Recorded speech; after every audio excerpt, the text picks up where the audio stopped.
नमस्कार, good evening दोस्तों। आज हम आप लोगों के सामने नंबर सिस्टम का एक प्रश्न है जो आमतौर पर हमारे एग्जाम में पूछे जाते हैं कि किसी भी समीकरण के अंत में शून्यों की संख्या कितनी है। आज हम इसे सीखेंगे।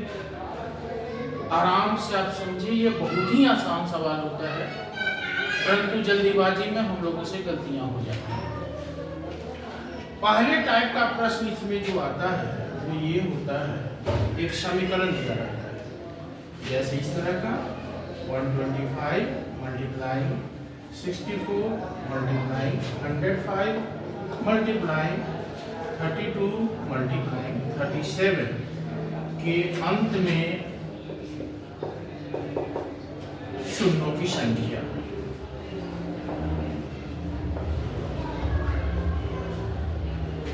अब देखो, एक शून्य प्राप्त करने के लिए हमें एक 5 और एक 2 की जरूरत है। 5 को जब 2 के साथ हम गुना करते हैं तो 10 होते हैं, एक शून्य हो गया।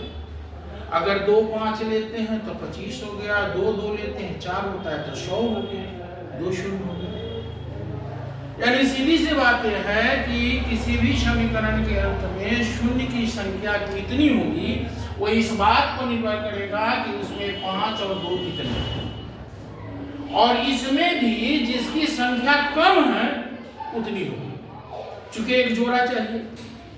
आप इसे सामान्य भाषा में ऐसे भी समझ सकते हैं कि आपको अगर शादी करानी है, कुछ लड़कियां कुछ लड़के हैं, कितनी शादियां होंगी? अगर 10 लड़की है 15 लड़के हैं तो शादियां तो 10 ही होंगी ना, क्योंकि एक शादी में एक लड़का और एक लड़की चाहिए। ठीक, यानी जिसकी संख्या कम है उतनी। अगर लड़की ही 15 होता लड़का 10 होता तो भी शादी जो है सो 10 ही होती। ठीक इसी तरह 2 और 5 में जिसकी संख्या कम होगी उतने ही शून्य बनेंगे।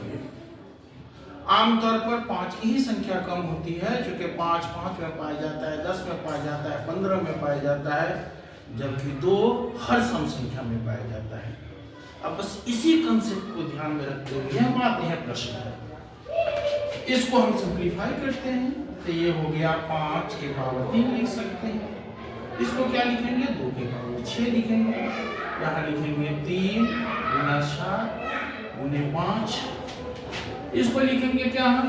2 के पावर में 5 लिखेंगे और ये 37। अब आप देखें 5 की संख्या कितनी हो गई? 3 हो गया, एक 4 हो गया, यानी 5 4, और 2 की संख्या कितनी हो गई? 6 और 5 11 हो गई। निश्चित तौर पर हमको एक शून्य के लिए एक 5 और एक 2 की जरूरत है। 5 की संख्या कम है, 4 है, इसलिए शून्यों की संख्या हो जाएगी कितनी? 4। ठीक है, ये पहला टाइप जो है सो इस तरह के प्रश्न हम लोगों को पूछे जाते हैं। अब आते हैं हम लोग इसके दूसरे टाइप पर।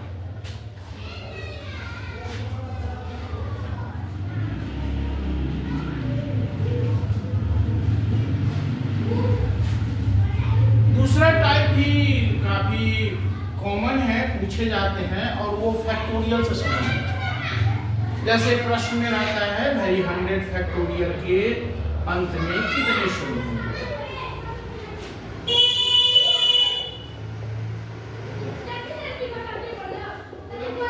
तो हमें सबसे पहले फैक्टोरियल, जिसको हिंदी में क्रम गुणित कहते हैं, वो समझना है। 100 फैक्टोरियल का अर्थ क्या हुआ? 100 तक के जितने भी नेचुरल नंबर हैं, जितने भी प्राकृतिक संख्या है, जितनी भी गिनती वाली संख्या है, उनका आपस में गुणा करना। यानी इसका अर्थ हुआ 1 गुने 2 गुने 3 गुने 99 गुने 100। ये इसका अर्थ है।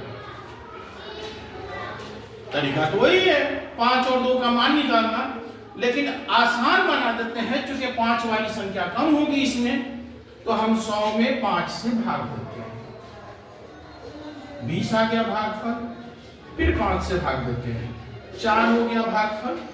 तो ये भागफल 1 हो गया। और ये भागफल 2 हो गया, ये भी भागफल है। हमारा जो उत्तर होगा वो 5 से भाग देने के बाद भागफलों का जोगफल होगा, यानी 20 प्लस 4 24, यानी शून्यों की संख्या कितनी होगी 24। सिर्फ भागफल हमें देखना है, हमें किसी भी हाल में शेष वगैरह से कुछ लेना देना नहीं है, ये हमें ध्यान देना है। एक और उदाहरण आप लेते हैं, जैसे आप 300 लेते हैं, 300 फैक्टोरियल का 300 में 5 से भाग देंगे, 5 से भाग देंगे तो कितने होंगे 60, ये भागफल पहला हो गया। फिर 5 से भाग दिए तो कितना हो गया 12, ये भागफल दूसरा हो गया। फिर 5 से भाग दिए तो भागफल कितना हो गया 2 हो गया। तो ये सारा का सारा हमारा भागफल हो गया। अब हमको ये नहीं देखना है 5 में 2 बच गया, सो शेष वगैरह पर हमें ध्यान नहीं देना है, हमें सिर्फ भागफल पर ध्यान देना है। इन्हीं भागफलों का जोग 60 जोड़ 12 जोड़ 2 यानी हो गया 74। हमको लगता है कि आप बेहतर ढंग से समझ गए होंगे मित्रों। इसी ढंग से हम लोग आगे भी प्रश्न को देखते रहेंगे।